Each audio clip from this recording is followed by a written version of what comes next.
এই দুনিয়ার মধ্যে সবচেয়ে নিঃস্ব দেউলিয়া ব্যক্তিকে। এটা তো সহজ একটা প্রশ্ন। দুনিয়ার মধ্যে সেই ব্যক্তি সবচেয়ে নিঃস্ব ও দেউলিয়া, যার কাছে কোনো ধন সম্পদ নাই, টাকা পয়সা নাই। সেই দুনিয়ার মাঝে সবচেয়ে বেশি নিঃস্ব। আসসালামু আলাইকুম রহমতুল্লাহ। ওয়ালাইকুম আসসালাম আসসালাম ওয়া রাহমাতুল্লাহ। রাহমাতুল্লাহ। কেমন আছেন আপনারা?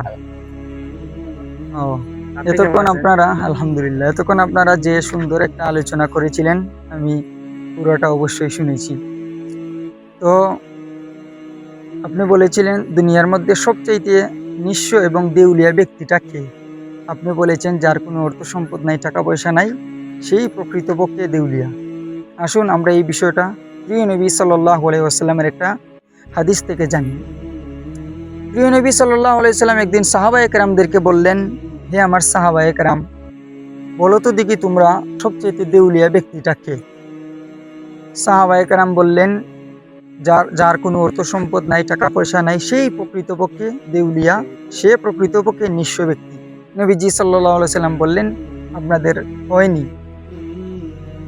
বরং সবচাইতে দেউলিয়া ব্যক্তি সেই কিয়ামতের দিন যে ব্যক্তি প্রচুর পরিমাণ নেকির ভান্ডার নিয়ে উঠবে।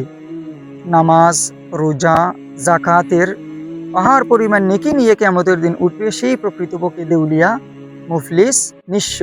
সাহাবায়ে কেরাম আশ্চর্য হয়ে বললেন, ইয়া রাসূলুল্লাহ, এত নেকি নিয়ে যাওয়ার পরে তিনি কিভাবে দেউলিয়া হবেন? তখন নবীজি সাল্লাল্লাহু আলাইহি সাল্লাম বললেন, তাহলে শোনো, সে নেক কাজ করেছে ঠিক, তার নেকি হয়েছে, কিন্তু দুনিয়াতে থাকা অবস্থায় সে মানুষের হক নষ্ট করত, মানুষকে গালি দিত, অন্যায়ভাবে মানুষের রক্তপাত ঘটাতো।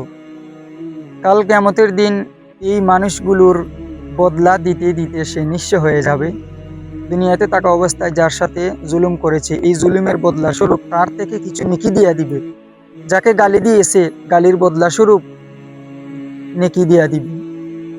এরকম দিতে দিতে একটা পর্যায়ে এমন হবে তার কাছে আর কোনো নেকি নেই, কিন্তু অনেক রয়েছে তার কাছে এখনো পাওনা। তখন সে একটা পর্যায়ে কি করবে?